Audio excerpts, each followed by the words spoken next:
کہ غالب کہتا ہے کہ وفاداری بشرط استواری اصل ایمان ہے، اصل ایمان ہے، مرے بتخانہ میں یہ اسلام کے ساتھ کس قدر منسلک ہوتا ہے اس کا یہ نظریہ؟ وہ تو انسانی نظر کا فیصلہ بتا رہا ہے صرف، جی اللہ تعالیٰ کا فیصلہ تو نہیں بتا رہا. انسانی نظر میں جہاں تک انسانی نظر پہنچتی ہے وہ تو وفا کو دیکھ سکتی ہے. یہ کہ کون سی وفا سچ کے ساتھ تعلق رکھنے والی تھی، کون سی جھوٹ کے ساتھ، یہ جھگڑے تو چلتے رہیں گے آدمی اور اس میں کبھی فیصلہ نہیں کر سکتے. تو غالب تو کہتا ہے کہ اب ایمان کا اصل وفا ہے، اس لیے جو شخص اپنے ایمان کو وفاداری سے ثابت کر دے، جہاں تک ہم لوگوں کا تعلق ہے ہمیں کوئی حق نہیں کہ اس پر کسی قسم کا ظلم کریں، زیادتی کریں، اس کو حقوق سے محروم کریں، کیونکہ اس نے ہر حالت میں اپنی وفا کو سچا ثابت کر دکھایا ہے.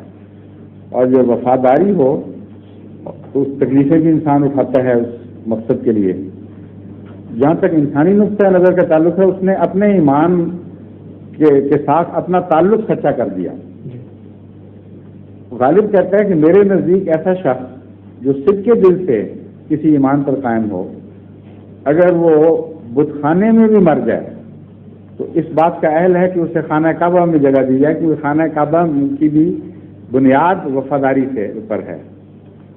خدا کی خاطر اپنے ایمان پر وفاداری سے قائم رہنا، یہ غالب نے روح سمجھی ہے خانہ کعبہ کی تعمیر کی. اس لیے ایک شاعر کا خیال ہے، لیکن اس بات کا فیصلہ بھی انسان اگر کرے کہ فلاں وفاداری میں مر گیا تو اس کو بہت سی باتوں کا پتہ نہیں ہوتا، اس لیے وہ فیصلہ بھی غلط ہی ہوگا بہرحال.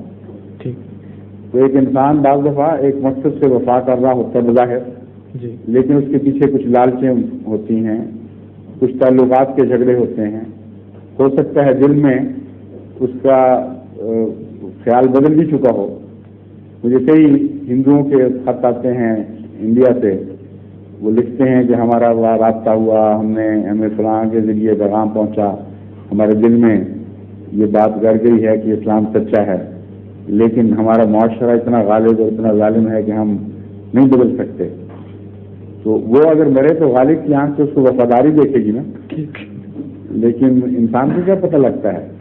اسی طرح کئی مسلمان ہوتے ہیں جو دل میں بددیانت ہو چکے ہوتے ہیں، لیکن معاشرے کے غلبے کی وجہ سے کچھ نہیں کہتے، کئی بیریا ہو چکے ہوتے ہیں، سوسائٹی بھری پڑی ہے ایسے لوگوں سے. تو ایک شاعر کی آنکھ تو ان کو وفاداری پائے گی، لیکن یہ بات نہیں ہے. وفا کا پیمانہ بھی ایسا ہے جسے انسان نہیں جان سکتا، اللہ تعالیٰ ہی ہے جو بہتر جانتا ہے کہ کون کس حالت میں جان دے رہا ہے. اسی لیے خدا تعالیٰ نے اس مضمون کو دعا کے طور پر ہمیں سکھا دیا، ربنا وتوفنا مع الابرار. یہ نہیں فرمایا وفاداروں میں جان وفات دے، یہ فرمایا کہ یہ دعا کیا کرو، ربنا توفنا مع الابرار، اے اللہ ہمیں ایسی حالت میں وفات دینا کہ تیری نظر میں ہم نیک لوگ ہوں، اچھے لوگ ہوں. اس لیے اصل نقطہ تو قرآن کا ہی نقطہ ہے، باقی تو شاعرانہ چٹکلے ہیں پھر. جزاک اللہ. ظہور مہدی آخر زمان